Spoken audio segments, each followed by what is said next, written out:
Petitions Committee in 2021. This meeting has been held virtually, and given problems with connectivity at my end, I will be appearing on audio only. The only item on our agenda today is the consideration of continued petitions. The first continued petition for consideration is Petition 1319, Improving Youth Football in Scotland, lodged by William Smith and Scott Robertson. The petition calls on the Scottish Government to investigate the 1. Legal status and appropriateness of professional SFA clubs entering into contracts with children under 16 years, 2. Audit process and accountability of all public funds distributed by the Scottish Football Association to its members' clubs, 3. Social, educational and psychological effects and legality of SFA member clubs participating in extracurricular activities, and 4. Appropriateness of compensation payments between SFA member clubs for the transfer of young players under the age of 16 years, and 5. Increase the educational target from 2 hours curricular physical activity to 4 hours per week, and 6. Develop a long-term plan to provide quality artificial surfaces for training and playing football at all ages across all regions. As members will be fully aware, the petition has been under consideration by the committee for over 10 years, covering several sessions of Parliament.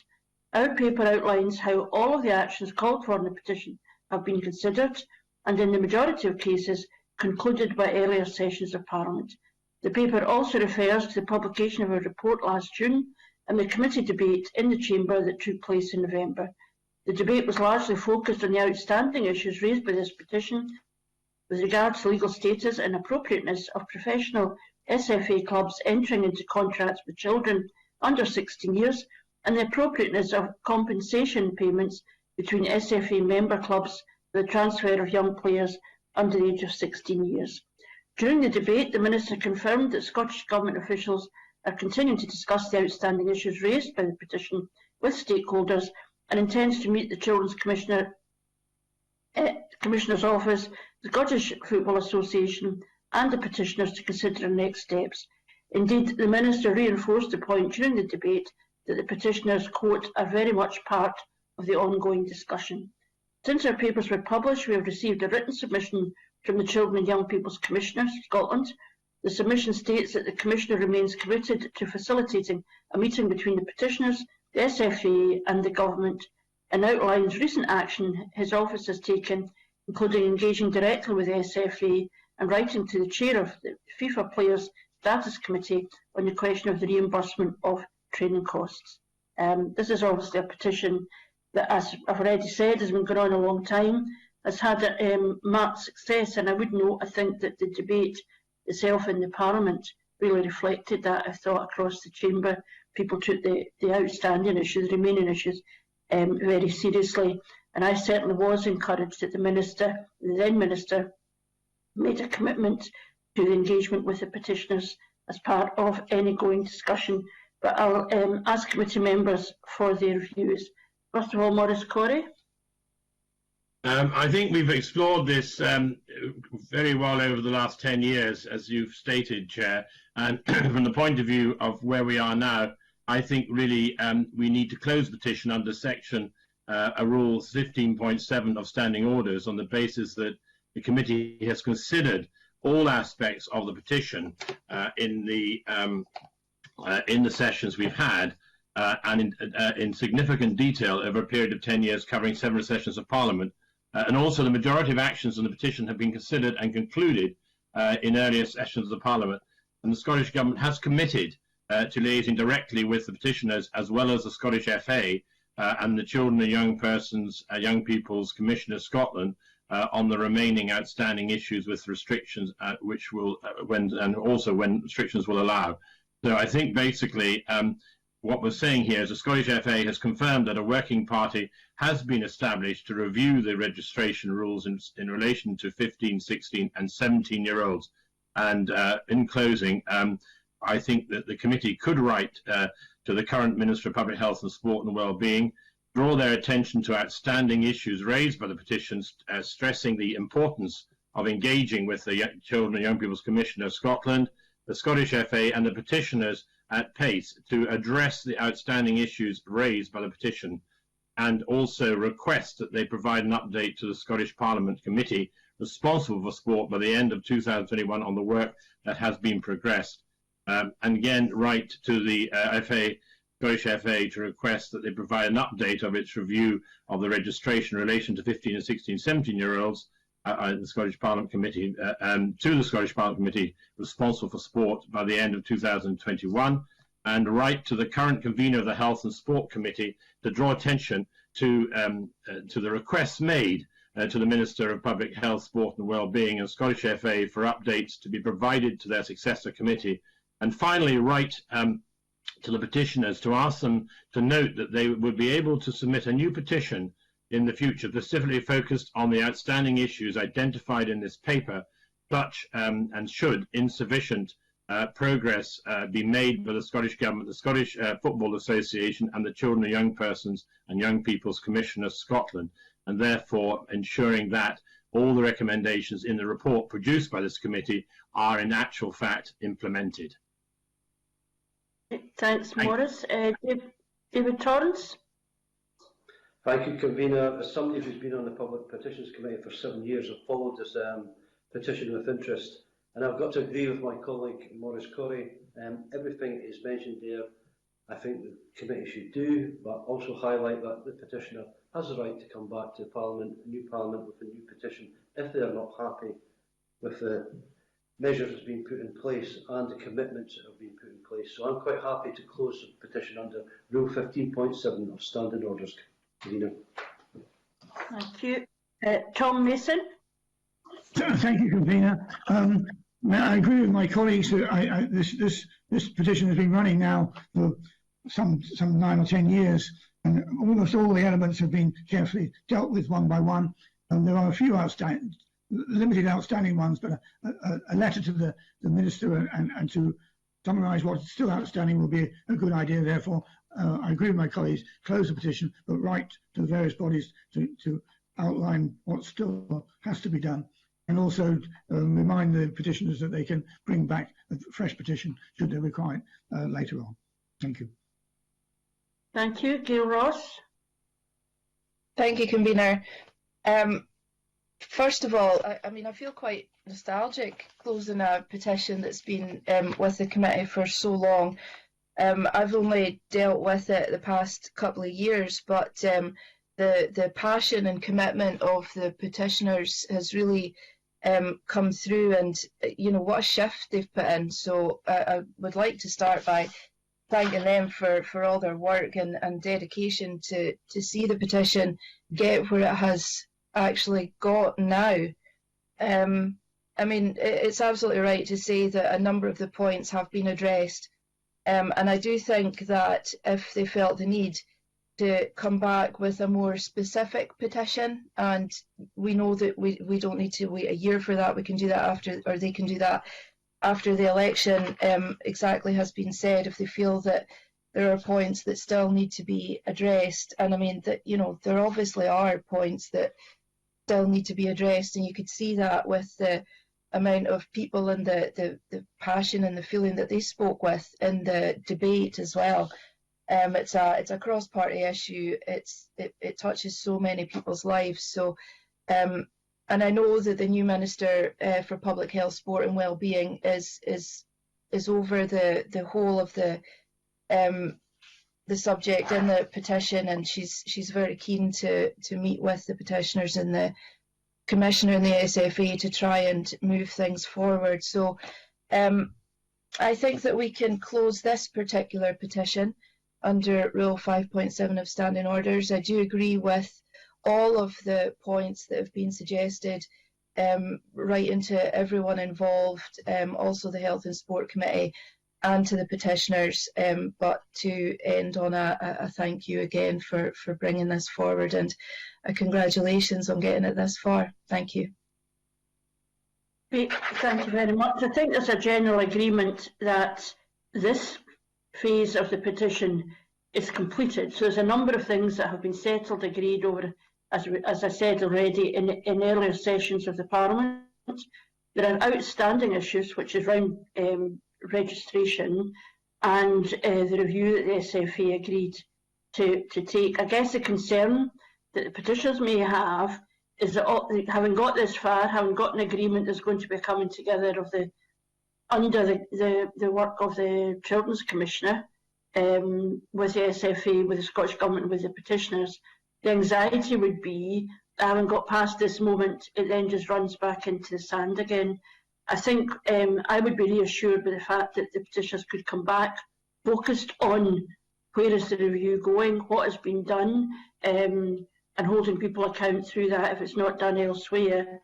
And also, I'm given confidence by the fact that we'd be writing to the convener of the Health and Sports Committee to say, that you should be looking for updates. Maybe recommending that the successor committee look for updates. We're asking the commissioner, the Children and Young People's Commissioner, to make a report. And so these things would be the ways in which these issues could be held to account. And if that fails, then the petitioner comes back.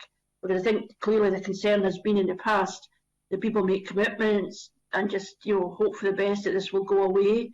My sense from the discussion in the chamber that it won't go away, because there was a lot of people very committed across the chamber and were very convinced by the arguments that were made. I should, I think, acknowledge the contribution of the then Minister for Public Health, Sport and Wellbeing, Joseph Patrick, at that point in making that commitment. And obviously we would be writing to the current Minister highlighting how significant that commitment was and really making it clear that we would expect that to be followed through.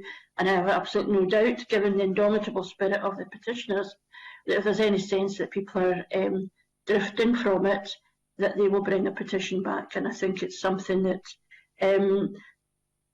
certainly one view would be, if I thought for a moment that closing a petition would mean this would run into the sand, then I wouldn't agree to it.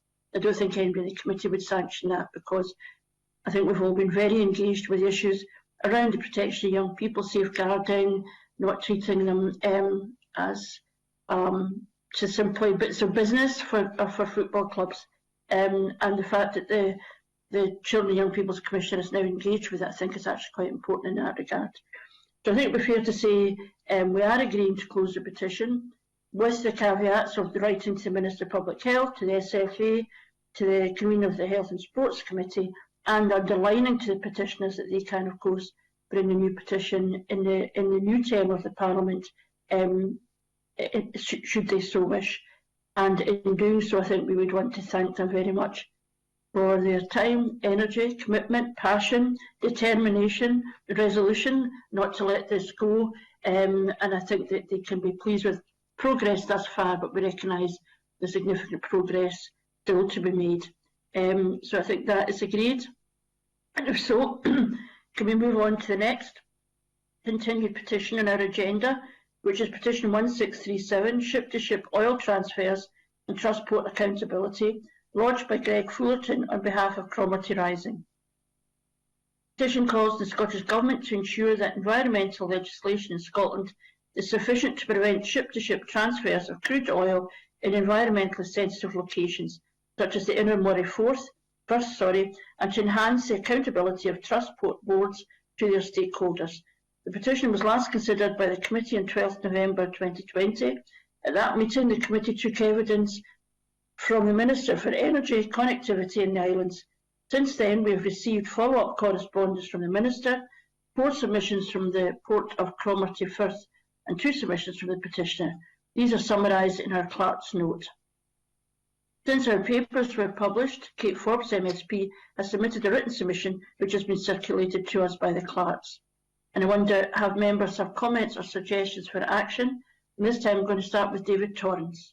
Thank you, Convener. I've great sympathy for this petition as somebody who's heavily involved in the huge community effort to stop the oil transfers in the Firth of Forth. It brought the whole community together and it focused on something that they didn't want to happen in the area. But the biggest problem we came up against, that was the licence in the ship-to-ship transfers, was reserved to the UK government.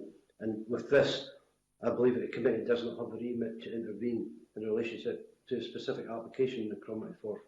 So it's with great sadness I would have to say it. We close the petition under Rule 15.7 of Standing Orders. Thank you. Tom Mason. Thank you, Convener. Yes, I mean, it's a difficult situation, this one. There obviously is great concern about this particular issue. Given that it's a reserved matter, I think there's no alternative but to close the petition at this stage. We've explored in all the possibilities of coming to some better arrangement, but this is not to be the case. And also, I note that the number of complaints have been quite small, so the actual effect of this is not that great in practice. But there is, however, a great concern that the situation may continue. But given that it's a reserved matter, we have no alternative but to close the petition as required. Okay, thank you very much. Gail Ross. Thank you, Convener. This one is in my constituency, so I know quite a lot about this. The ship-to-ship transfers, I mean, this was several communities coming together and organisations, businesses, a lot of them that rely on marine tourism around that particular part where the two firths meet. And they put a lot of work into the protest. I mean, they were down at the Parliament. I met them with a couple other MSPs outside, and I supported their campaign because I didn't think that the proposal was watertight, pardon the pun, but there was too much risk of things going wrong. And too many livelihoods and fragile ecosystems that could have been damaged as a result.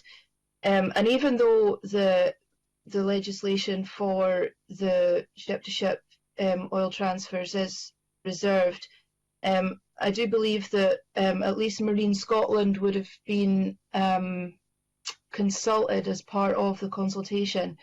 And so the government do have a way of feeding into that. But I agree that this is something that the Scottish Government should have total control over, because it's our waters, and if something goes wrong, then we have to face the consequences of that. So I would like to see some kind of conversation between the Scottish Government and the UK Government to see how that can be brought under Scottish control. I would also like to see more accountability and regulation of trust boards. Again, you've got a community that has several people, more than several people in it that have an opinion on something, and then the trust board have said that opinion is not correct, and they've outlined various work that they have done and are continuing to do with the community. I think that a lot of it is a communication issue. The trust board say that they consult and they do things in accordance with the community's wishes, and maybe some people feel that that's not the case. So there needs to be some sort of bridging that gap and reaching out to these people in the community to ensure that they are included a lot more in the engagement and the consideration of the work of the port. But as we are at the moment, as been said by my colleagues, it is unfortunately the way it is at the moment. It's a reserved issue, and the Scottish Government really have no say over the regulation and accountability. But as I said, I would like something to be worked up to make sure that we do. That's an issue for the Scottish Government to take forward. So, it is with great regret that I think we do have to close this under Rule 15.7. But I think it has highlighted a lot of issues, and I wish the group all the best going forward. Thank you. Thank you, Maurice Corrie. Thank you, Convener. Yes, I think Gail Ross does make some fairly very pertinent points. And and one particularly about Marine Scotland and the influence of Marine Scotland, and maybe Marine Scotland should punch a bit harder and a bit higher over these sort of situations in respect to the potential damage that could be done to the environment, and also could be done to the tourist industry and general businesses around these coastal areas. And I understand that from being a West Coaster, the problems on that.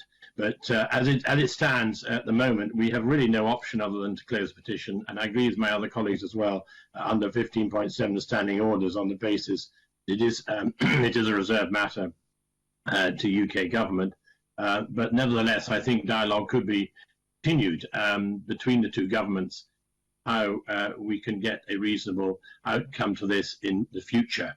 Because I only know too well on the West Coast how fragile the economy is, both in the business and otherwise, and also in relation to tourism, and also in relation to the marine environment. But I think Marine Scotland should, out of all this, should actually play a bigger part and a stronger voice in these matters. And therefore, I follow my colleagues in proposing that we close the petition. Thank you. Okay, thank you very much. I think that there is a recognition that actual licensing of ship-to-ship transfers is reserved to the UK government. But I think probably what exercised the committee most was this question of accountability of the trusts, and recognising that is a question that's not going to be resolved here, but is something in terms of the trust being able to respond to local communities and their concerns is important. The importance of engagement and dialogue, as has already been said. It is noted that there have been a low number of complaints, but that's maybe not the test that should be applied. I think I agree with other committee members that we need to close the petition. I think the point was made about the UK government and the Scottish government and the trusts speaking to each other about this, where there is important environmental issues and local community anxieties. You have to find a way of addressing that, which is not necessarily about the actual rules, but the way in which we can engage across what's reserved and what's not reserved. And it might be worth, I wonder, I think members might agree that we could write to the Minister just to highlight this question of how important it is both to engage with communities but also to engage with the UK government, just because there are those kind of concerns that have been flagged up by Gail Ross. So if that's agreed, we'll be agreeing to close the petition on that basis, and we want to thank the petitioners very much for engaging with the committee again. I think this has been the subject of a lot of discussion over a period of time by the committee. If we can now move to the next continued petition, which is petition 1683, Support for Families with Multiple Births, lodged by Jennifer Edmonston. The petition calls on the Scottish Government to provide better support for multiple birth families, including both financial and non-financial support. Since our last consideration in November 2020, the committee has received a submission from the Minister for Children and Young People. In response to the committee's request for an update on what progress has been made to work with Twins Trust to commission research in order to better understand the challenges facing families with multiples, the Minister highlights a meeting which was due to take place last week between Scottish Government officials and Twins Trust to discuss possible routes into developing research. In response to the committee's request for a review on what support could be provided to mothers of multiples who are unable to return to work following maternity leave when childcare costs for 2 or more children are prohibitive, the Minister sets out the current provision provided by the UK and Scottish Government and reiterates that the Scottish Government has no plans to extend funding ELC for children under 3 who are part of a multiple birth on the basis of this factor alone. Since the publication of our papers, we have received a written submission from Twins Trust providing an update regarding its meeting with the Scottish Government last week, issues relating to mental health, the Best Start subgroup, the Neonatal Care, Neonatal Expenses Fund, the Cost of Pregnancy Pathway, and the Maternity Liaison Committees were discussed at the meeting. However, Twins Trust expressed its disappointment that the Scottish Government officials said that they would not conduct any bespoke research as they would not have the capacity to do so. I find this petition really frustrating because I think one of the reasons we had the Minister in front of us is because we felt we were having a conversation that was not engaging with each other. And the issue of extending support for children who are part of a multiple birth, the Scottish Government simply says we have no plans to do so, but doesn't really explain why they have no plans to do so, and given that they are willing in other circumstances to have general universal provision like baby boxes or whatever, and targeted provision at need also. And I do find the argument compelling that the very fact of having a multiple birth has huge impact, not just financially, but in every other way for families, which can mean that mums in particular are not able to return to work, and there are consequences of that. And I think that I would probably share the disappointment about the question on research. I'd be interested in members' views on this. I think probably I've come to the view that we would need to close the petition, but it may be that petitioners would come back with something much more focused on this particular issue around early years childcare and the issue of research. But I'd be interested to hear what members have to say, and I'll start with Tom Mason. Thank you, Convener. Yes, the meeting with Twins Trust, what outcome was disappointing in terms of what the government has undertaken not to do, I think. So I'm in two minds at the moment whether we should be closing this at this stage or keeping it open. But the net result is anyway, I think we should be writing to the Minister to really establish what the present position is and their forward position. So there is some commitment to the ongoing dialogue to make sure that the various issues which are still outstanding are progressed. So I would like to listen to the views of the rest of the committee in terms of whether we close it or not, but certainly writing to the Minister of Children and Young People, I think it's very necessary to establish where we're at with, particularly with forward research on this subject. Thank you. Thank you very much. Gail Ross.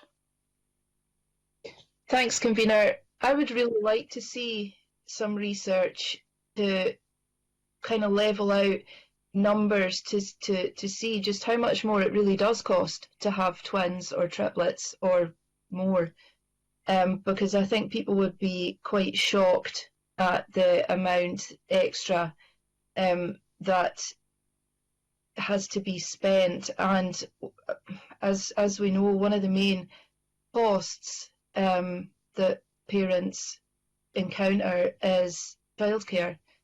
And we want to be encouraging mothers and fathers to go back to work if they want to give them that choice. And therefore, I really don't know how we can offer them support without knowing what that support looks like. And I really do think that there needs to be research to ascertain what it looks like. I mean, the Minister did highlight a number of ways in which the government has helped or indeed could help with multiple births. I do think that it is something that the petitioner should look at bringing back in a more targeted manner. Definitely the issue to look at would be childcare. The Minister did say that it's at the discretion of local authorities whether or not to offer these places from 2 years old, but there's that gap then even if the local authority does agree, because if you're going on maternity leave, the most that most people take is a year, so then you have a year where you still have to make up that support. So I think that we have taken this particular petition as far as we can. I'm content to close it, but I would say to the petitioner that maybe a more focused petition for the new Parliament might be something that they would want to look at. Thank you. Thank you very much. Maurice Corrie. Thank you, Convener. Yes, I am in agreement with the comments from both my colleagues, and in particular the comment you made, Convener, in concerning the early years childcare. And being a father of twins, I know exactly the position that one is in on these issues. I would like to see some more evidence, as Gail Ross has quite rightly pointed out, on the actual costs for twins. I'm sorry I've thrown my little budget book away, but I do know it wasn't cheap. So I understand, I have full sympathy with parents in that position. So I think we need to get some more information out of that, and maybe to writing to the Minister for Children and Young People that these points are actually raised with them, and maybe to see if we can tease some evidence out of that. But I think so far as this petition is concerned, I think we're really in a position to close this petition just now. But I do absolutely agree again with the petitioner bringing back a more focused issue, a more focused petition, and probably around the actual costs and issues that are arising around that in funding, multiple bursts and things like that. And I think pick up the point that Gail Ross said about allowing people to have the opportunity of going back to work if they can, and not be held back because of the lack of support. So I think that needs to be looked at. So I would again agree that we close the petition under Rule 15.7 of the standing orders, but in the writing to the Minister, we take the points on board, Convener, that you've made, and indeed that Gail Ross has made, and indeed Tom Mason's made.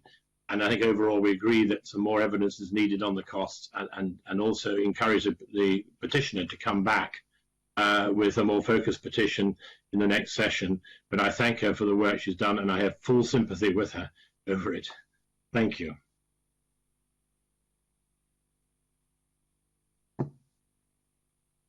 Hello? Thank you. Yeah, I think you froze there briefly.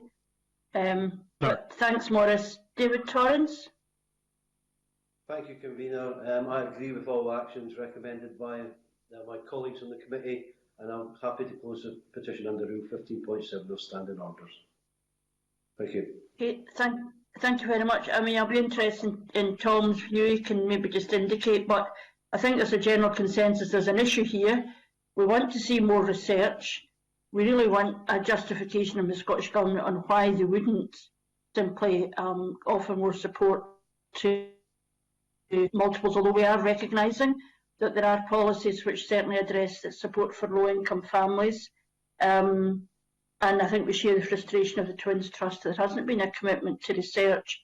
It may be, I wonder if Tom would accept that in closing it, we would write to the Minister for Children and Young People and to Twins Trust to request an update on its discussions looking at possible routes into developing research, and emphasising to the petitioner that this is something that they might be able to come back with very on, because there's a whole general issue I think that has been very importantly highlighted to the committee and through us to policymakers about the implications for or the impact of multiple births on families.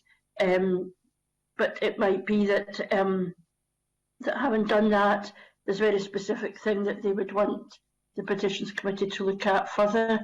I think we've almost got a consensus on closing it, but if Tom wanted to confirm that, I'd be happy to hear from him. Yes, Convener, I'm happy to close. Okay, thank you very much for that.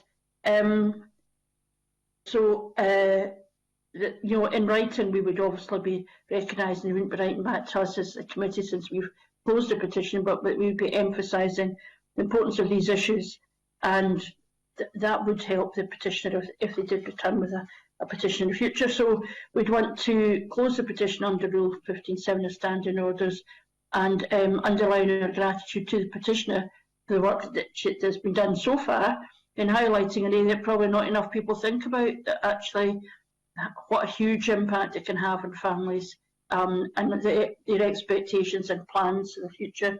And we do think this is worthy of consideration by the government, as we have shown, and we want to thank the petitioner for engaging with the Petitions Committee. We can now move to the next continued petition, which is petition 1768, Children's Hearing Proceedings to be minuted and or recorded, lodged by James A. Mackey.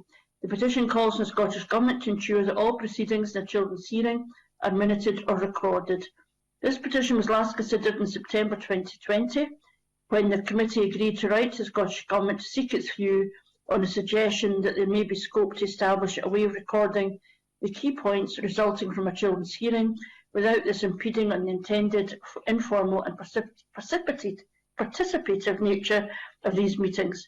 In its response, the Scottish Government explains that at present a record of proceedings is kept with each children's hearing, This records why a hearing has been arranged, who is present and absent, as well as the decisions that are taken and the reasons for them. The record of proceedings also includes written decisions prepared by panel members and should be sufficiently detailed to make clear what they've decided, why they've made each decision and what information they've relied on, what outcomes the decision is designed to bring about, and what the child's views are, and that these views have been taken into account. The Scottish Government also highlights that the statutory procedural rules relating to children's hearings allow the children's reporter to record information additional to decisions and actions of the hearing where the reporter considers that appropriate. I find this again an interesting issue. I think the balance always has to be struck in the hearing system, the children's hearing system, remembering it's about what's in the best interest of the child, trying to address in the round what those issues are, and to ensure that there's an opportunity for people to participate. So they have to be proceedings which participants are comfortable with, and they're not overly formal, but at the same time I think we have to make sure that the decisions are recorded. And I certainly felt that the comments from the Scottish Government in its submission gave me comfort. I think the Education Committee, I think, keeps the hearings, the panel system under review, so it's not something that's just not looked at in detail. But I certainly found on this question of recording of what decisions, I found that reasonable. But again, I'd be interested in the views of members, and I'll start with Gail Ross. Thanks, Convener. Again, throws up some really, really interesting points, and I was also given comfort by the Scottish Government's very detailed response. I think, again, we've taken this as far as we can take it, and I'm content to close under Rule 15.7, given that a record is kept. It notes why it's been arranged, who's present and absent, as well as the decisions, the reasons. I think it's sufficiently clear why these things have been decided. And also the Scottish Government has confirmed that full minuting or recording of every hearing would be disproportionate, resource intensive, and could also have a negative impact on the participation of children and young people. So I think with these things in mind, I'm content to close. Thank you. Thank you very much. Maurice Corrie? I do. Agree and endorse what my colleague Gail Ross has said, and I too would propose that we close the petition under Rule 15.7 of Standing Orders. Thank you. Thank you. David Torrance? Convener, I was very reassured by the Scottish Government's very detailed submission, and with that I'm quite happy to close under Rule 15.7 of Standing Orders. Thank you. And Tom Mason? I think the issue has been explored sufficiently at this stage, and I agree that we should close on the Standing Orders 15 points. Okay. Thank you very much. I think there is consensus that you want to close the petition under Rule 15.7. I think we agree that the record of proceedings does give information about decisions at the children's hearing system. That they believe that, I think we're accepting that our full recording or minuting would be disproportionate, resource intensive, and have a negative impact on the meaningful participation of children and young people. And the last point that gives me reassurance is that we know that the work of the hearing system is kept under review within the Parliament. I think we would be agreeing to close the petition and thank the petitioner for engaging the Public Petitions Committee on what is a very important issue. If we can now move to the next continued petition on our agenda today, which is petition 1793, Alleviation of Water Poverty by Gordon Walker. Petition calls the Scottish Government to remove water and sewerage charges from all households in Scotland on a low income or benefits. The petition was last considered in November 2020 when the committee agreed to write to the Scottish Government. In response, the Cabinet Secretary for the Environment, Climate Change and Land Reform reiterated that the Scottish Government is of the view that water charges should remain linked to council tax bands, as in the vast majority of cases, this is an indication of the ability to pay. The Cabinet Secretary highlights that the recently published Principles of Charging for 2021 to 2027 include measures that seek to protect those least able to afford water charges, such as increasing the maximum discount available under the existing water charges reduction scheme and extending the scheme to include around 290,000 households which receive a 25% single person discount. The Cabinet Secretary also notes that the Scottish Government is working closely with Citizens Advice Scotland on affordability and responsible debt recovery methods. I think, again, this is an interesting petition, an important one, and we did get a detailed response from the Cabinet Secretary. I think the point about that there is a connection between having a higher council tax band and income may in general terms be true, but we know, and one of the reasons why council tax is unpopular or has been unpopular is because you can end up in circumstances where people may be in a higher band property but actually be of relatively low income, particularly older people, and that has been a bone of contention over a period of time. I think there's also a bone of contention for local authorities who feel they're accountable for water charges over which they've got no control. I'm encouraged by the fact that the Citizens Advice Scotland engaged with this issue.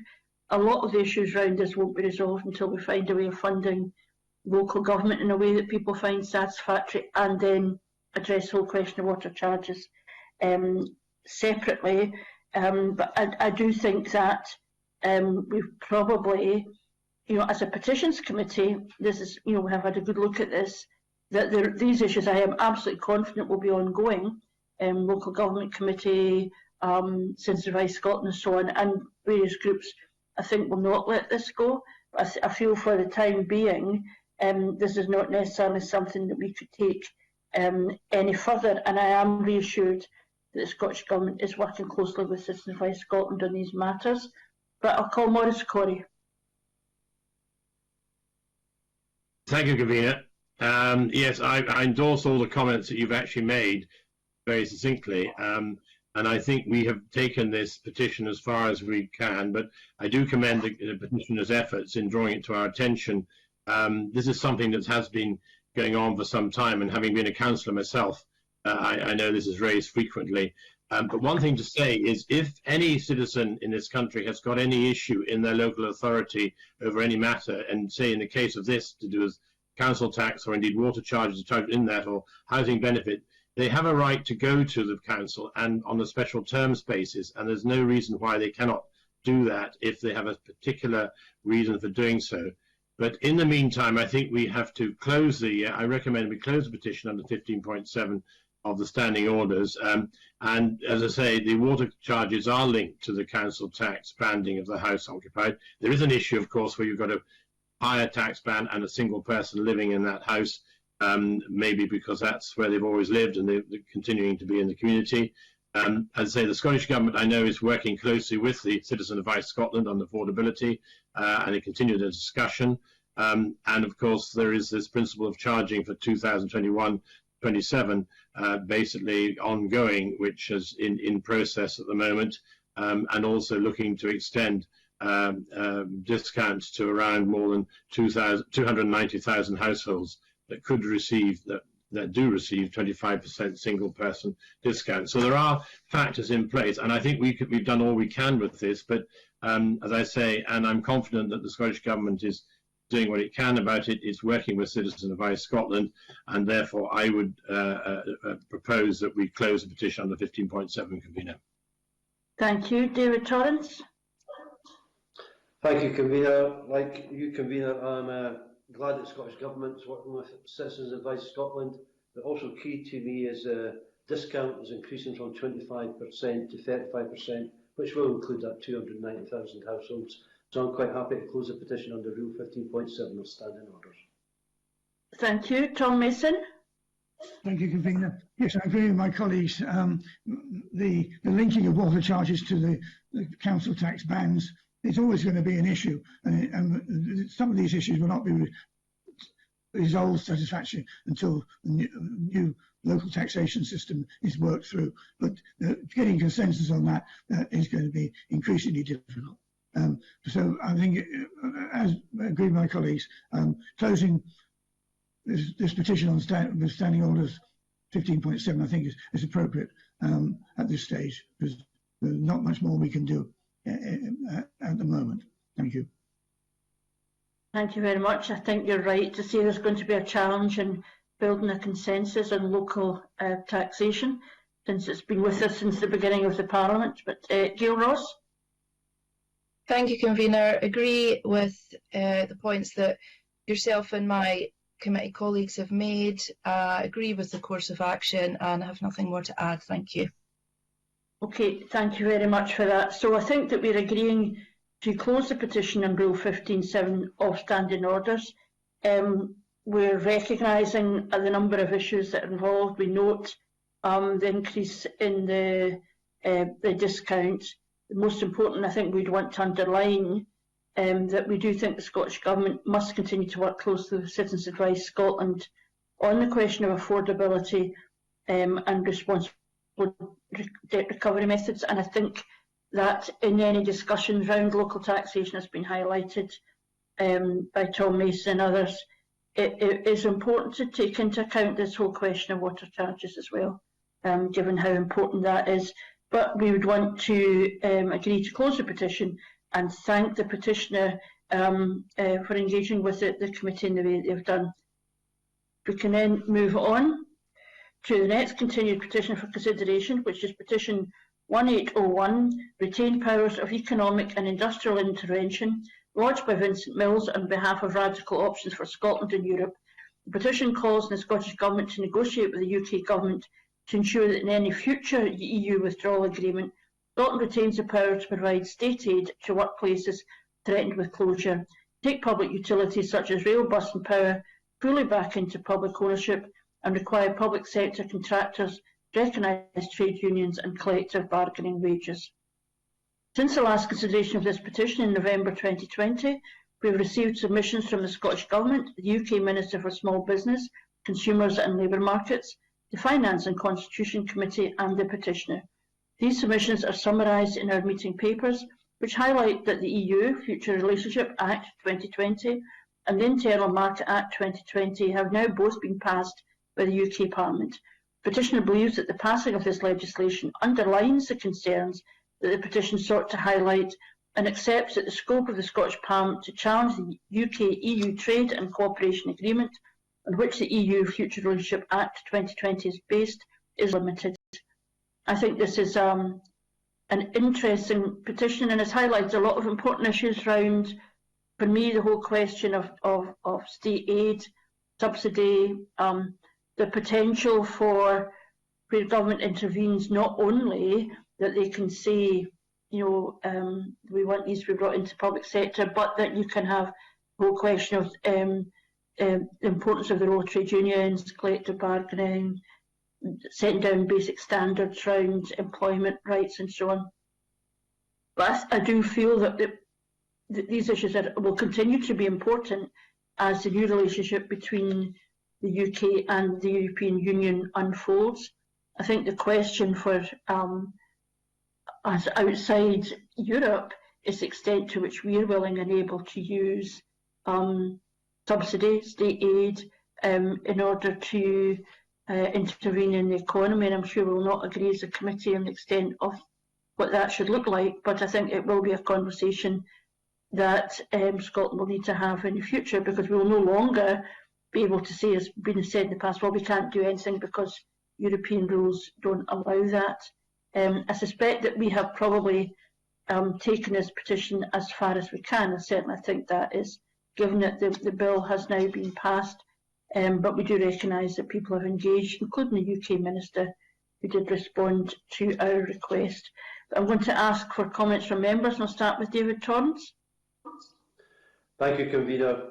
There's many things in the petition that I'm very sympathetic to, but considering that the EU bill has now been passed by the UK Parliament, I don't think the Public Petitions Committee could take this petition any further, and I recommend that we close it under Rule 15.7 of Standing Orders. Thank you. Thank you very much. Tom Mason? Thank you, Convener. Yes, there's a whole load of issues here which will continue to be discussed, probably long before long after I'm in my box, but so and unlikely to be resolved by this committee. What is done. Brexit has happened, and therefore we have really no option but to close the petition. Understanding Orders 15.7. Okay, thank you. Gail Ross. Thanks, convener. Yeah, I mean, I agree with my colleagues on this one. I think the time has passed for our committee to do anything about it. The internal market bill has passed, Brexit has happened. As has been stated, conversations about these things will go on for a long time, but as it stands, I believe that we do have no choice but to close it under Rule 15.7. Thank you. Okay, thank you. And Maurice Corrie. I agree with my colleagues, convener, and to close the petition under 15.7 of standing orders. Okay, thank you very much. I think there is a consensus that we would agree to close the petition under Rule 15.7 of standing orders, recognising that the EU Future Leadership Bill has now been passed by the UK Parliament. I don't think the issues will go away, but one of the reasons I in my own mind clear that we can close this petition, I'm absolutely confident that these issues will continue to be discussed by the Scottish Parliament, because they're absolutely fundamental around rights in the workplace, the ability of government to intervene in terms of supporting particular industrial sectors or whatever sector in terms of the economy. So I think this is something that will have to exercise the Scottish Parliament and indeed the UK Parliament in the future, and will certainly be a matter that will have an impact on citizens across Scotland and the UK. But we want to close the petition, and we want to thank the petitioners for their engagement with the committee and their interest in highlighting these very important issues in terms of the future, and thank them for their engagement. If we can now move to the next continued petition, which is petition 1808, Remuneration of Vital Public Service Employees, lodged by Gerald Seenan. The petition calls the Scottish Government substantially to increase the remuneration of vital public service employees, especially NHS and community care staff. Since our last consideration of this petition, we have received submissions from the Scottish Government and the petitioner. The Scottish Government advises employment law is reserved to the UK Government. However, it is using its Fair Work policy to drive fairer work practices across Scotland's labour market, specifically highlighting its Fair Work in Social Care group.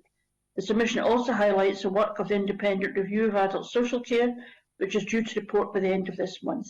The Scottish Government notes its public sector pay policy covers 49 public sector bodies and requires those public bodies to pay the real living wage. And I think this is an interesting issue, the more general issue that it highlights, which is during the pandemic and lockdown, I think that a lot of people will have reassessed who are the important people, who are the people who are doing the important jobs, whether it's the shop workers, whether it's people trying to keep our communities clean, whether it's people enforcing the rules, and absolutely centrally, whether it's the people who are caring for people who are vulnerable, ill in our hospitals, in our care homes, or vulnerable in our communities. And I think that general issue of how we remunerate people and how we recognise that is something that will be exercising, I hope exercising all of us as citizens over the next period. I think for too long we have recognised the importance of care workers and unpaid carers and all of these groups without necessarily then taking a long hard look at what we need to do in terms of actually remunerating people.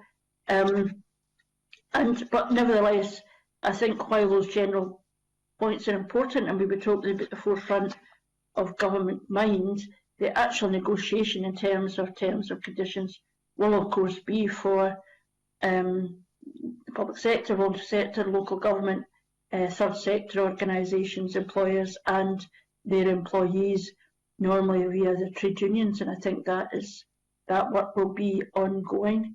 And we do note that there is work on the Fair Work in Social Care group and the Independent Review of Adult Social Care. So there is some action going ahead. I think the question is how we, I guess, in the future continue to feel the way we did during the lockdown, recognising actually that we have not properly valued those who are doing the really most important jobs in these difficult times. But I'll call Tom Mason. Thank you, Convener. Yes, I mean, the pandemic has focused the mind on the key issues of who contributes most to our survival as a civilization, basically. And to some extent, this will be a continual problem as pressures exert themselves and society changes, technology changes, and so on, and constitutional structures change. This will take some time to really work its way through, and since we're not anywhere near the end of the pandemic as yet, coming to any conclusions would be wrong. So I think at this stage, I don't think we can really successfully contribute any more as a committee in making sure something happens. But we need to ensure that all this work is carried on at some stage. But what is important at this stage is that we keep rational records, understand what's going on, not get too angry about things going wrong, because a lot still to change as we go forward. But therefore, we sensibly should close this petition at this stage, recognising the various working bodies will continue to review these issues on a forward basis. Thank you. Thank you very much. Gail Ross. Thank you, Convener. Again, another petition that has brought forward some really, really important points. I thought the Scottish Government's submission was really detailed, and I've certainly learned a lot more about who decides what wage, and it was a bit of an eye-opener actually, and not all of them are Scottish Government, not all of them are local authority. So yeah, I mean, I do agree that this will be an ongoing issue. I think that we all value frontline staff, and not just frontline staff, everyone that works to the betterment of our communities. And as you said yourself, some of these are also unpaid, and I think the realisation of how important a lot of these people are will have to be addressed at some point. But unfortunately, I don't think that it's the work of the committee to take forward any of these proposals. As you suggested, Convener, it's up to the workforce in accordance with the unions, and then the negotiating committees and all the other organisations and individuals that are included in those negotiations. I would hope that, as Tom Mason said, when this is all behind us, that we really do have a serious look at how we remunerate and treat these people that have been so brave and managed to get us through this crisis. But I don't think this committee has a role in that. I'd like to thank the petitioner, but think that we have no choice but to close under 15.7. Thank you. Thank you. Maurice Corrie. Convener, thank you. I endorse the comments made by my colleagues before me just now on this petition, and I'm also very pleased to see that the Scottish Government and the independent review of adult social care will inform the Scottish Government's plans for long-standing sustainable improvements to adult social care, and ensure that the workers in care homes, the wider social care sector, are better supported. And this has really come to light in the course in the current pandemic. So there's some good come out of that, which is good. And let's hope that now gets social care and adult care and indeed care home staff on the same basis as all other health workers, because they are so important and valuable, well, as everybody else is who've been doing such wonderful work through this pandemic. But I think at this stage we've no further other than to close the petition under Rule 15.7 of Standing Orders on the basis of the fact that these that the large parts of the public sector and local government are not directly covered by the Scottish Government's pay policy. That is up to local authorities to institute that themselves and negotiate.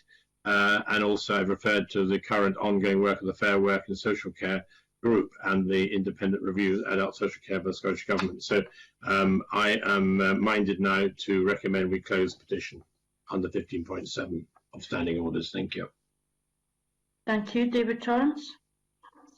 Thank you, Convener. I'm happy to close the petition under Rule 15.7 of Standing Orders, but I look forward to the recommendations by the work done by the Fair Work and Social Work Group and the independent review of adult social care. If a petitioner is not happy with these recommendations towards the Scottish Government, I would urge her to bring the petition back under the new Parliament. That she's always got the option to do that. Thank you.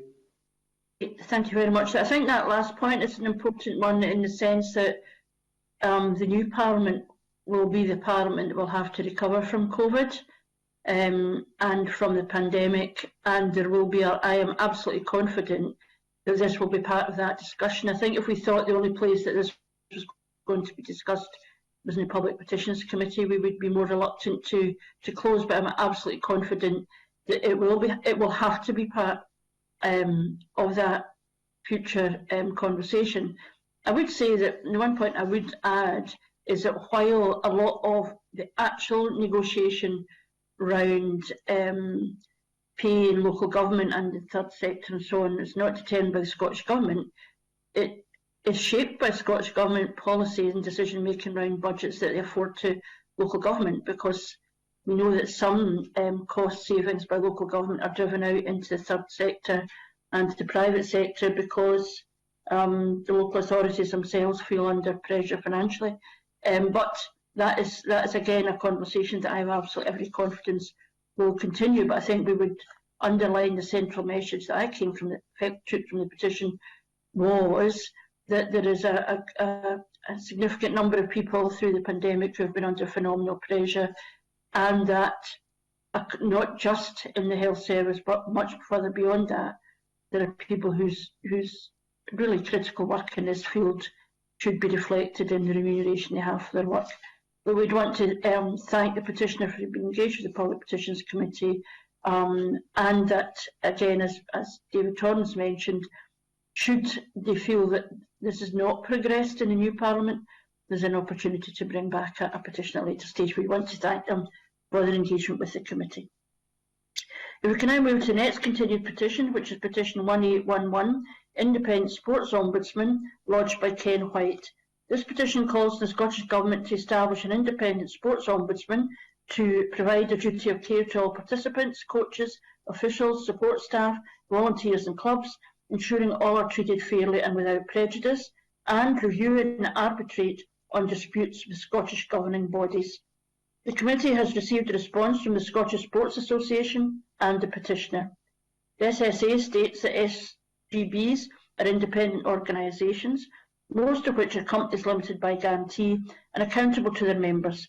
They're bound by the terms of their grant from Sports Scotland, which includes a requirement to have completion of an independent governance audit, which includes processes and systems.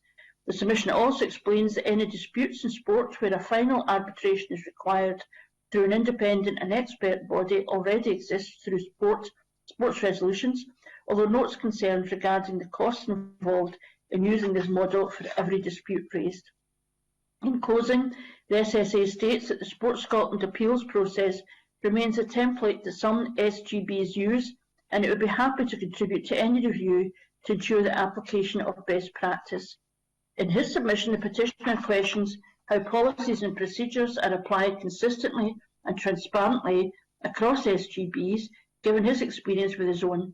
He also highlights the need for an escalation route when a club has an unresolved dispute with its SGB. Again, I think this is a really interesting and difficult petition. I think that there are the role of volunteers and small sports clubs in contributing within our communities can't be overstated. And when it is a small groups and it's largely supported by volunteers, it's difficult, or it's really important to get the balance right in terms of how much pressure is put on them in terms of managing the process, while at the same time people feeling that they have recourse to be able to complain. I was encouraged, and I'll be interested what members think about this. I do think we probably need to close the petition, but I was encouraged by the offer of the Scottish Sports Association that they'd be interested to be involved in any review, and that might be something that we could, in closing, write to the Scottish Government and say, do you think this is something that could be taken forward? But I'll be interested in members' views on this, as I've said. I do think there are, I'm not sure how this is resolvable, given the nature of the groups we're talking about, but I do think it highlights important issues. But I'll call Gail Ross. Thanks, Convener. It does indeed highlight some important issues, and I think, as with other petitions that we've considered over the previous months, it again just highlights a gap between policy and practice. And we can get evidence that says from whatever organisation oversees that sector that this should happen and this should happen, and then the evidence that we actually get, which has driven the petition, says that, well, that's all well and good, but actually it doesn't work or hasn't worked for us in practice. I would think that an overseeing dispute resolution person or body would probably be quite a good thing. There is guidance there, and I know that the SSA has stated that they are willing to work on that. I think that that's a good suggestion, and this is something else for the new Minister for Public Health, Sport and Wellbeing to address. I think that until we see what that updated guidance looks like, that we can't really take this any further. I would suggest closing, but in closing to write to the Minister for Public Health, Sport and Wellbeing to work with Sport Scotland and any other body that's willing to feed into this, to make sure that the governance framework and the appeals process are fit for purpose, and if they find that they're not fit for purpose, given what we've seen with the petition, do update it to make sure that they are. Thank you. Thank you very much. Maurice Corrie. Thank you, Convener. Yes, I endorse all that Gail Ross has said, my colleague has said about this petition, and I believe that we're in a situation now that we have an option no option other to close the petition under Rule 15.7 standing orders, and I would commend that to you. But I would like to just say a massive thank you to the volunteers who partake in these organisations and clubs, because I know that is an enormous amount of work and they take on lots of responsibility. So they need to also be helped, and hopefully out of this and our future in closing petition and writing to the Minister of Public Health and Sport and Wellbeing, basically will reflect that as well, about the level of effort that goes in from volunteers. And I'd also like to thank the petitioners for bringing this to our attention, because it is an extremely important thing in the well-being and health and well-being of our people in this country, and indeed particularly the young people as well as senior people. So I would propose that we close the petition under Rule 15.7 of standing orders. Thank you. Thank you very much. David Torrance. Thank you, Convener. I don't have the same confidence as the Minister for Public Health and Sport and Wellbeing that Scottish sport and governing bodies actually do what they say is on the tin, and just from examples that I have seen from different groups within my constituency, and when they say that the independent sports resolutions is there to help resolve issues, the cost of it is very expensive, especially for small bodies who can't afford it, or individuals, the sports clubs. But I'm fully supportive of my colleagues that we write to the Minister for Public Health and Sport and Wellbeing to make sure that the governance framework and appeals process is fit for purpose and moves forward. And I would ask that the petitioner is involved in that and to highlight the issues they have had with their governing body. And if the petitioner is not happy with the final outcome, I would urge the petitioner to bring the petition back to a new Parliament. Thank you, Convener. Okay, thank you. And Tom Mason. Thank you, Convener. I agree with my colleagues. I think we should close this petition at this stage. It's highlighted the issues quite effectively, and that we should be writing to the Minister to make sure that the progress is not destroyed by the lack of attention in the future. Thank you. Okay, thank you very much. I think we're all acknowledging the important role of volunteers and of these bodies, and the importance of volunteers and those engaged in having confidence in the system.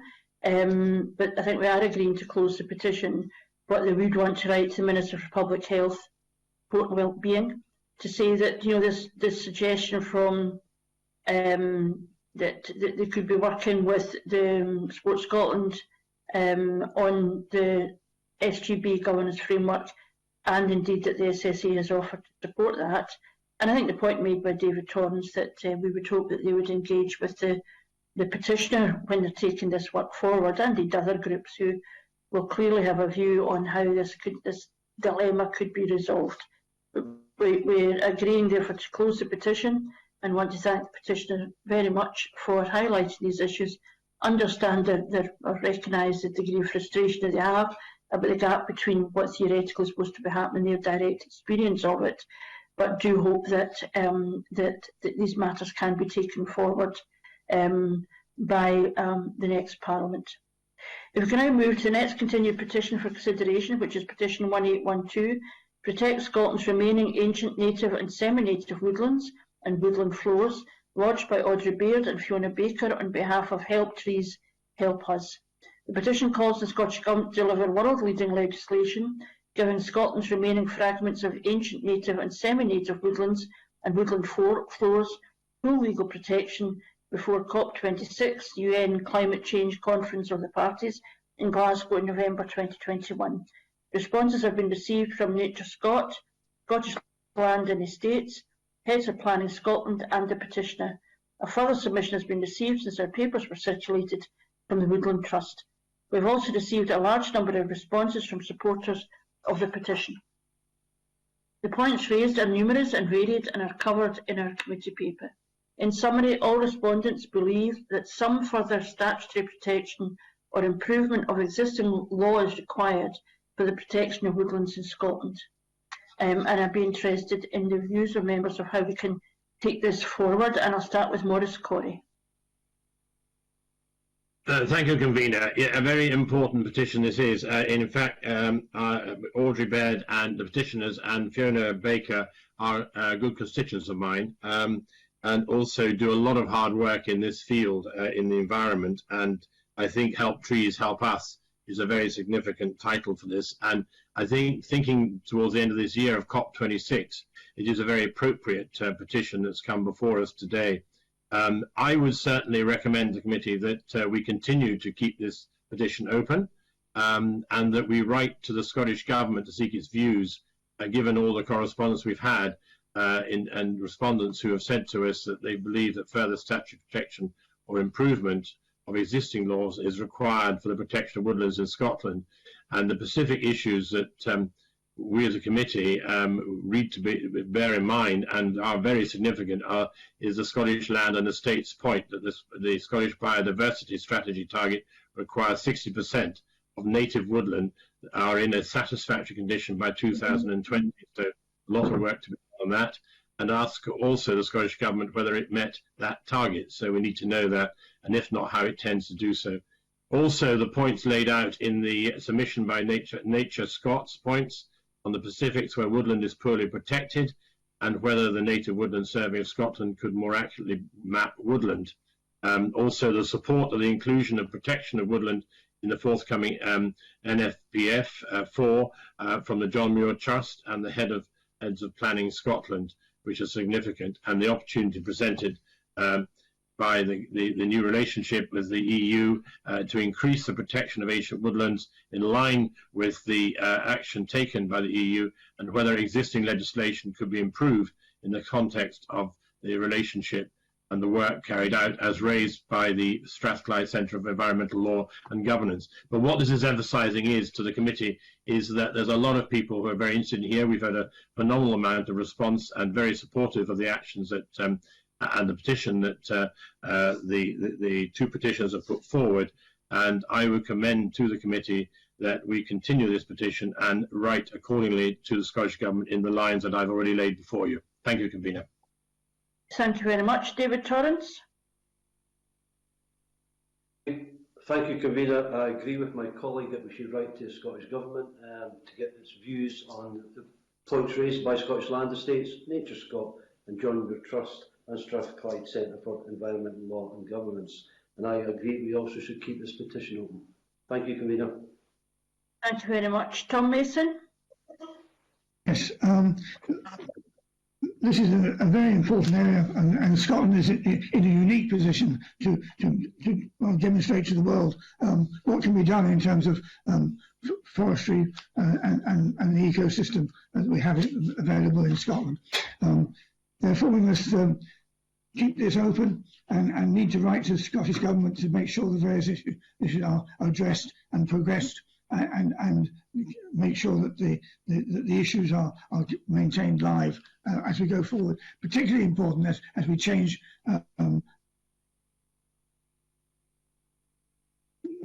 remaining come next year and forward. Thank you. Thank you very much. And Gail Ross. Thank you, Convener. A very important petition. I do think that we need to get a response from the Scottish Government to all the views that we have received. I do think that there needs to be more done to protect our native woodland. There are specific issues that have been brought up that we need to pursue further. So I agree with my colleagues and the course of action that has been suggested. Thank you. Okay, thank you very much for that. I think that people are recognising, while this might not be front and centre of people's minds, it may be something that's not going to be focused on and discussed in detail in the mainstream work of the Parliament. And therefore, I certainly do think that it's important to take on board the suggestions that have been made already about checking with the Scottish Government, you know, and asking for their views on the evidence that we've received from a range of organisations, as have been outlined already by Scottish Land and Estates, by NatureScope, by the John Muir Trust and Heads of Planning, and by Strathclyde Centre for Environmental Law and Governance. And it may be that this discussion may prompt further submissions, but I think we were agreeing that we would be interested in what the Scottish Government's view is, that we need further statutory protection, and that particular issue would be one that we would welcome a response from the Scottish Government. If we can move then to the next continued petition for consideration today, which is petition 1823, full body scans to all neonates in Scotland, lodged by Samina Javid.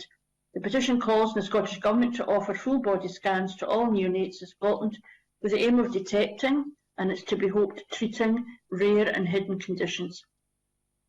Responses have been received from the Royal College of Obstetricians and Gynaecologists, RCOG, the Royal College of Physicians of Edinburgh, RCPE, Scottish Government and the petitioner. The medical organisations do not support the petition's proposal for full body scans, but the RCOG does support the petition's proposal for research into rare and hidden conditions, such as brain artery venous malformation, AVM. The petitioner acknowledges the risks and resource issues outlined by these organisations, but reiterates her previous point that body scans for neonates should be offered as an option to all parents. The Scottish Government explained that the UK National Screening Committee, an independent advisory group, advises ministers and NHS in the 4 UK countries about all aspects of screening, including the potential for any new screening programmes. I think this is a very difficult petition, and we have already reflected on the courage of the petitioner in bringing this forward as a consequence of her experience. But it does weigh very heavily with me that the medical organisations actually do not think that this would address the problem that's been identified, and may cause other issues that were unintended consequence of this and I'm not sure, although, you know, that having something be offered as an option to parents, in what circumstance would parents think that that would be necessary? What's the difference between that and full screening? I'm not sure. But I do think that the need for more research on these rare and hidden conditions is really important, and it may be that that might be the lasting outcome from the petition if that was something that could be progressed. But I'll ask members for their views, and I'll start with David Torrance. Thank you, Convener. Key to this petition is that the medical profession doesn't support it, and the evidence states that full body scans for neonates would not be a good option given risks and other issues. And like yourself, Convener, I think probably the best way forward for this is for the petition is to research into rare and genetic diseases, things like that. I think that's where it should go.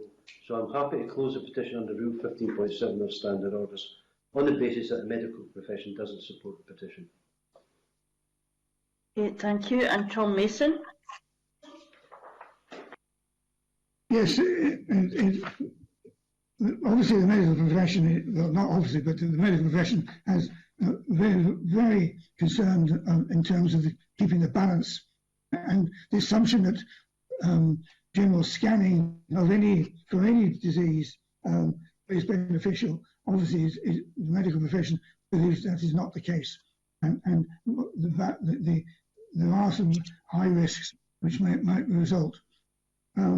I think we've managed to highlight the issue sufficiently so far, and I think that we have no option but to close under Rule 15.7. But I think possibly writing to the government to make sure that they maintain research into this area of general scanning is important, and to make sure that the issue is not lost. Thank you. Thank you very much. Gail Ross. Thanks, Convener. The research part, I think, is really important.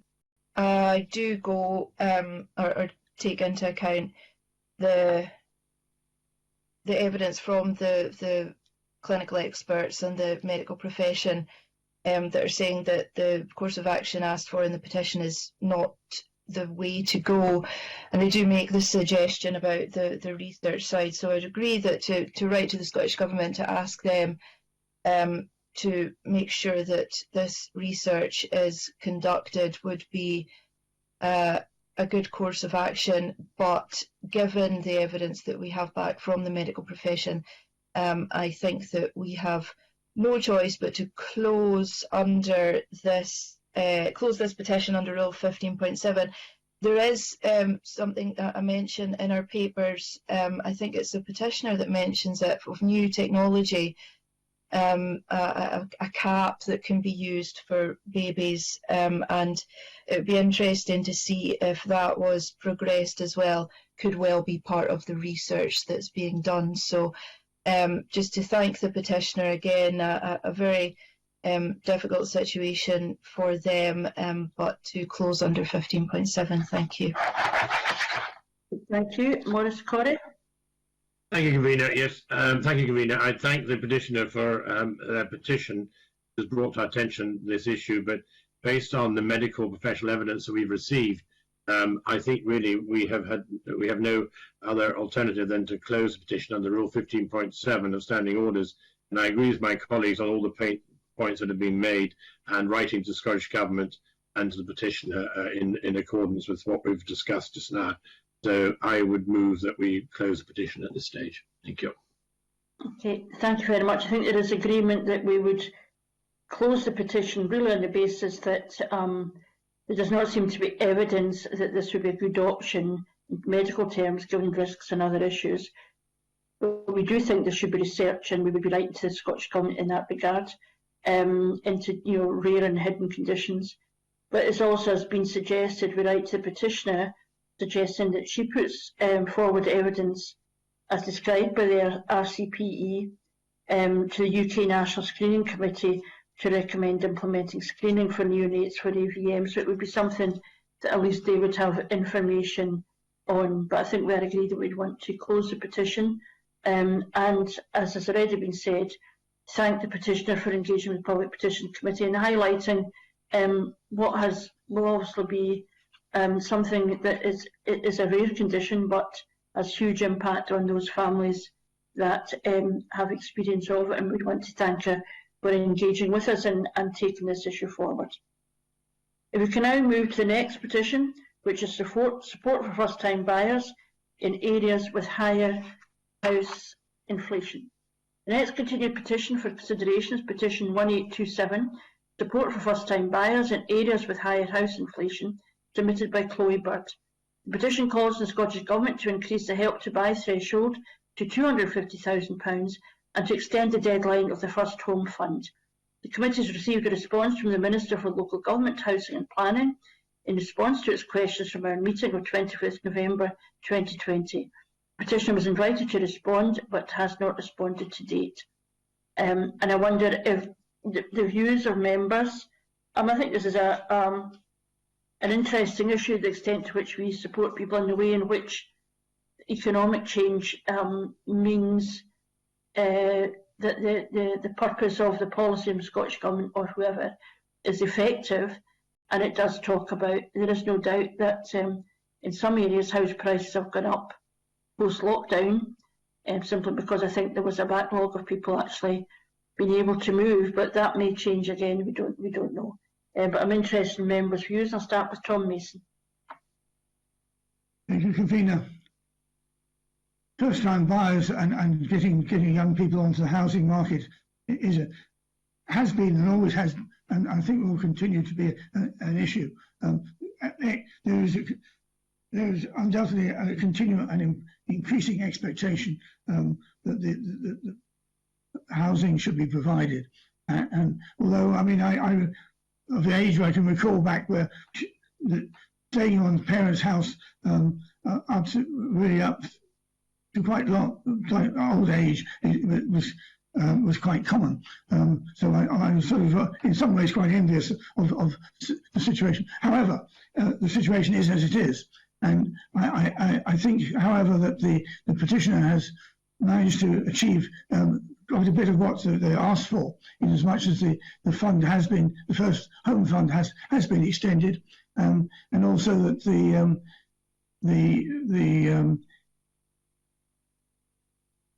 threshold of 250 has been, the threshold has been increased from 2000 to 2050. So progress has been made, and I think at this stage, I don't think the petition, we can achieve too much further than that, but the petitioner can always open up a new position when things are settled down when the new government takes position. So closing, I think at this stage is appropriate. Thank you. Thank you very much. Gail Ross. Thank you, Convener. I agree with everything that's been said. It's a really important issue. I know that certainly in my constituency there is a real issue with first-time buyers, and there is help out there for those particular people. I think that Tom Mason's absolutely right. Proposals have been met. I don't think there's anything further that we can do as a petitions committee, so I'd agree to close. Thank you. Thank you. Maurice Corrie. Thank you, Convener. Yes, I agree with my colleagues that one of the comments they've made already, and it is an extremely difficult area. We are short of housing generally. We need to build more, and obviously affordable homes as well. And I think at this stage, I have no option than to recommend that we close the petition under 15.7 of standing orders, and also that we make sure that the appropriate bodies are aware of this in relation to the need for our nation. Thank you. Thank you very much. And David Torrance. Thank you, Convener. I support the comments made by my colleagues, and I'm happy to close the petition under Rule 15.7 of Standing Orders. Thank you. Okay, thank you very much. I think that I was encouraged by the fact that, in terms of petitions proposals, that the deadline for the First Home Fund has been extended to March 2022. And secondly, the Minister has explained why the current threshold is at 200,000, but that an evaluation of the scheme will be considered in 2021. I think that will be really important, because at that point I would hope there would be engagement with this issue about house prices in different parts of the country and the consequence of house inflation. I'm content to close the petition on the basis I am absolutely confident that this question of the balance of how we subsidise housing will be a part of parliamentary discussions, because there's, it's about how do we build houses, how do we build house for social rent, how do we support first-time buyers, and getting that balance right between all of those in a housing market that is going to be complicated by the pandemic. I am absolutely sure that this will be discussed in the new Parliament as part of any COVID recovery. But as has already been said, in agreeing to close the petition, there has been progress, and that we know that if there isn't progress and discussion in the future in the Parliament, this will perhaps be something that would form a petition to this committee at a later stage. But we would want to thank the petitioner very much for highlighting these important issues, and I have no doubt that they will continue to pay attention to what government policy is in this regard and make sure that it is a focus of political attention. But thank her for involvement. If we can now move to the next continued petition, which is petition 1828, Improve Opportunities for Employment by Matthew Gowndry. The petition calls on the Scottish Government to ensure that people using Skills Development Scotland funded Welfare to Work agencies can access employment opportunities in any area of the country. Since the last consideration of this petition in November 2020, the committee has received submissions from the Scottish Government and the petitioner. The Scottish Government outlines nationally available employability support, including National Transition Training Fund, individual training accounts, No One Left Behind, and the Employability Fund.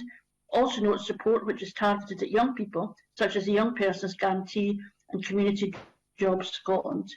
In its response, the petitioner states he is aware of the National Transition Training Fund. However, in his experience, the fund is not well known in local agencies. And I wonder if members have any comments or suggestions for action. I think this is an important area of work, and I guess the balance in a lot of these issues is about how we make sure that the work around employability and supporting people into work reflects the local economy and local experience and issues that they're trying to deal with, while ensuring that there's an equity of access to opportunities that are funded by the government. But I'll call Gail Ross first. Thanks, Convener. The response from the Scottish Government proves that there is a lot of focus on the jobs front, especially at the moment, and especially with young people. I do think that this gives me some comfort. I suppose it's just, as you say, about connecting the jobs to the people that need them.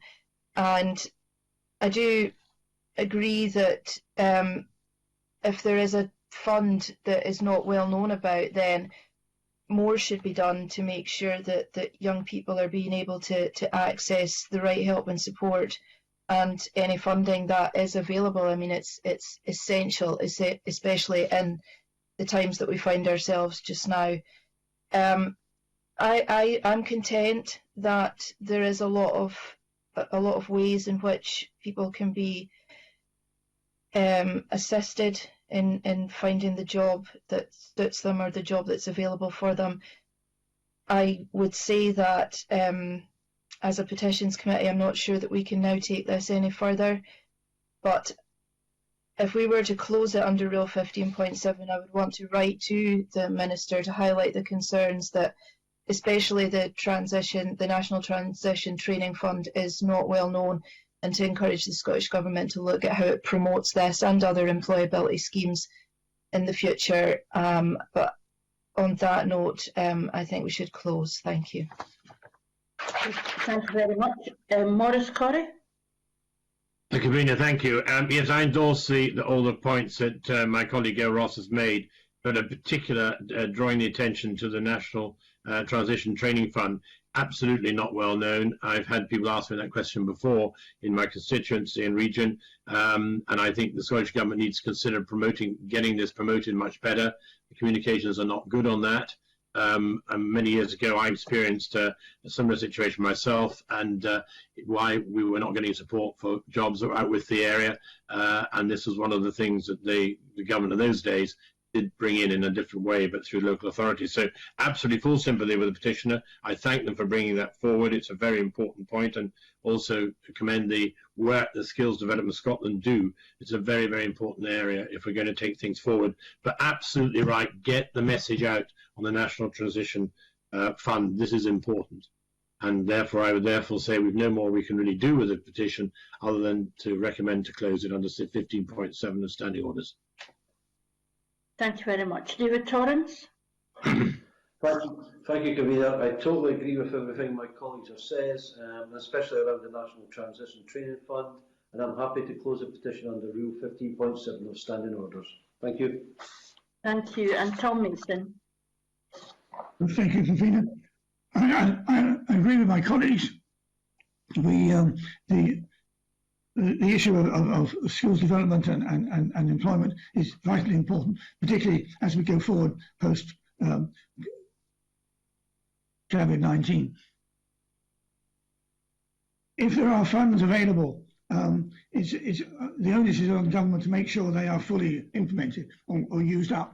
And I mean, one of the things we must question government to make sure they are always short of money. In other words, they are spending the money in the most effective fashion, because that will clearly indicate where the need is.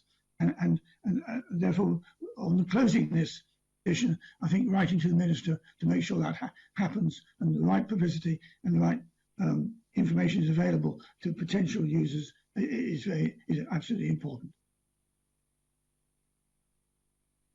Okay, thank you very much for that. I think we are agreeing as a committee to close the petition.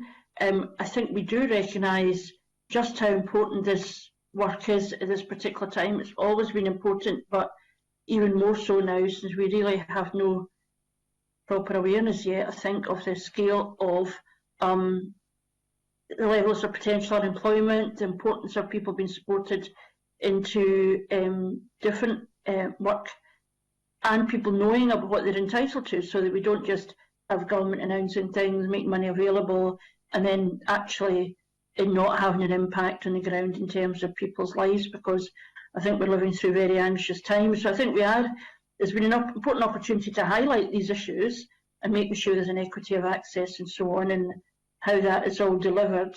But in closing the petition, I think we are agreeing that we'd want to write to Minister for Business, Fair Work and Skills, highlighting particularly the petitioner's concerns that the National Transition Training Fund is not well known, and us urging the Scottish Government to make sure it thinks about how it promotes this form of employability support in the future. And I think there's a general truth there. And again, I'm confident that in the new Parliament this will have to be part of the mainstream discussion of the Parliament, how we make real the opportunities in terms of work for people who have been so severely affected by the pandemic. But we'd want to thank the petitioner for bringing this forward and trust in his own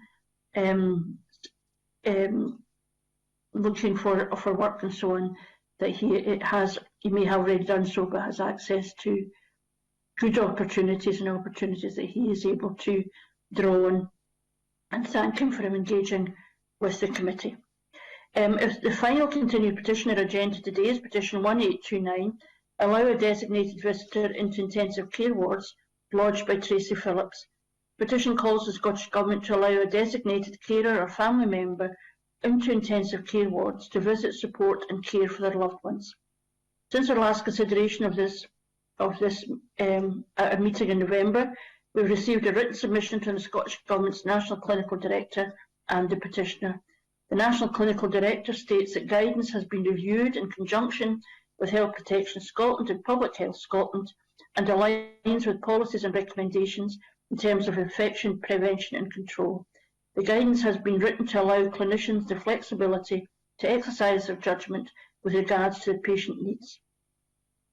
The Commissioner also states that directors of nursing and person-centred leads, representing each of the Scottish Health Boards, convene in a fortnightly forum. The forum provides an opportunity to share experiences of current visiting restrictions, the impact this may have, and how the guidance is helping staff to manage visiting. In her response, the petitioner reiterates that had she been able to visit her sister, she believes that it would have led to less stress and frustration for her sister and reduced the burden on hospital staff. I think this is a really important petition and also a very challenging one. We know that this is something that health staff, care staff are all wrestling with, which is managing risk, managing infection, and trying to ensure that we address the question of the pandemic, but understanding the personal cost. And we've heard over the last couple of days a lot of testimony about the impact of COVID and in losing a loved one, the impact of not being able to do the things that one would normally do. And I'm not sure, I haven't got the confidence to know what the resolution is to this, but I do feel very strongly that this is something that government and we all need to engage with in a very serious way. We know we're in exceptionally difficult times, but it's the challenges to get that risk assessment and that action done in a way that manages the suffering that people are dealing with. But whatever we decide with the petition, we recognise actually the power of the fact the petition has been in front of us, and that testimony and testimonies we hear every day, and how important it is that government hears that too. But I'll call Maurice Corrie first. Thank you, Convener. Yes, a very sensitive and very powerful petition, as you quite rightly say, and one that we be careful how we consider. But taking the National Clinical Director's advice of what is currently in place, I think it's fair to say that obviously the big issue is the infection and risk element and preventing infection spreading. And that has to be first and foremost to the patients in the care homes, and therefore the risk also to anybody visiting as well.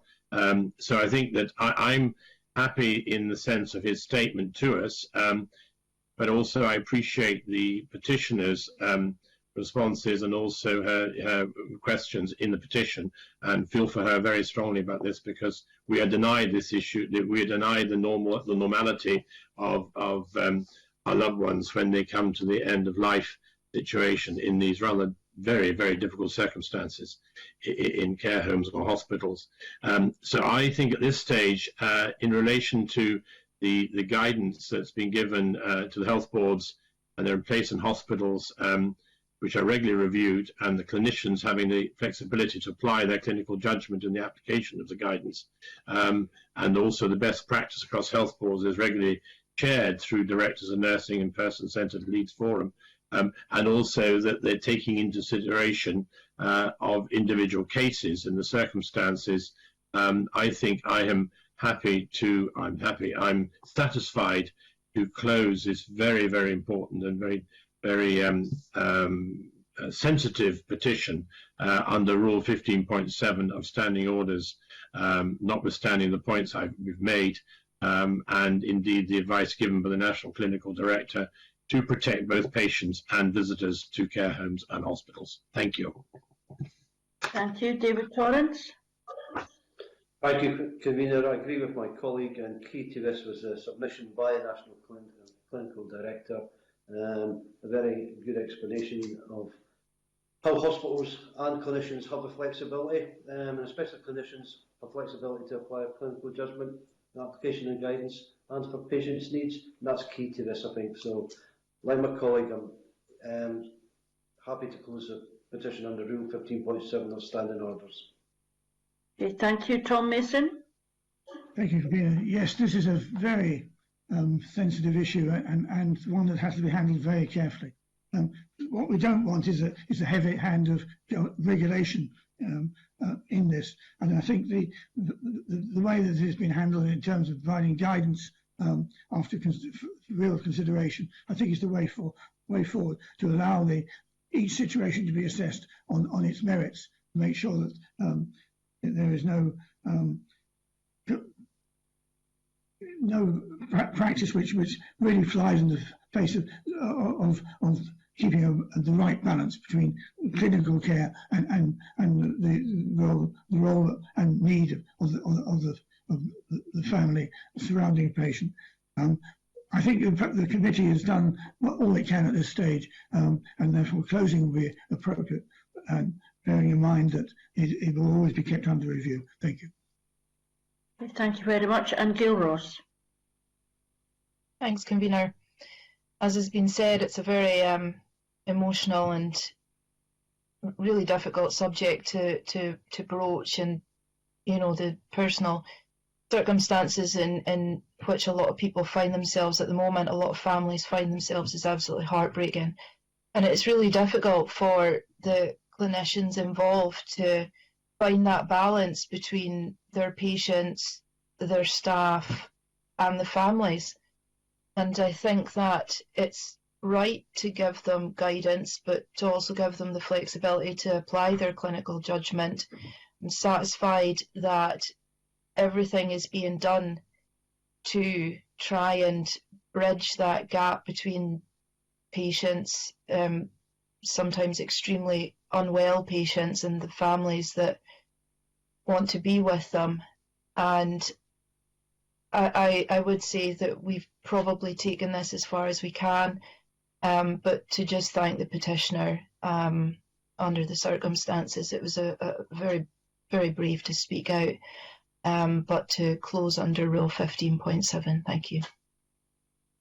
Okay, thank you, Gail. I think everyone recognises the challenges of this, how you manage this. How do you avoid being so risk averse that clinicians will not make an individual decision around these circumstances, but at the same time understanding the challenge of managing an infection and the anxieties around that. As I said earlier, I feel that we've taken this as far as we can, that in closing the petition we are understanding still just how important this is, and we are seeking reassurance that it will continue to be reflected on by government and all those who engage with it. And I know that it will be, because families have been campaigning on this issue, have been highlighting their own experience, and that it is essential as we move forward that we get that balance right. There's not an easy answer to any of this, but seeing the family, I think, as an asset, I think is really the point that the petitioner's making, that the family can have a very positive role in supporting somebody's care, and that should not be, that should be seen as something that can be added and be a positive thing in the care of somebody who is ill. But as I said already, I have absolute confidence that this is something that will continue to be discussed and wrestled with by everyone, and it is important that people's individual testimony is heard, and that helps shape action as well. It's not a cold issue, it's something that's very alive, and it's about our very humanity. But I think we are agreeing to close the petition under Rule 15.17 of Standing Orders, and recognise just how important this issue continues to be, and want to thank the petitioner very much for taking the time to share her experience and the challenges with us, and we trust that government and all those making those decisions will be very alive to that. We have reached the end of our consideration of petitions today. Can I thank the broadcasting team? Can I thank the clerks and all those who have engaged? We can see in this group of petitions just how much engagement there has been, and we're very appreciative of all those who have made submissions and have responded, and indeed to the petitioners themselves. And with that, can I close this meeting? Thank you.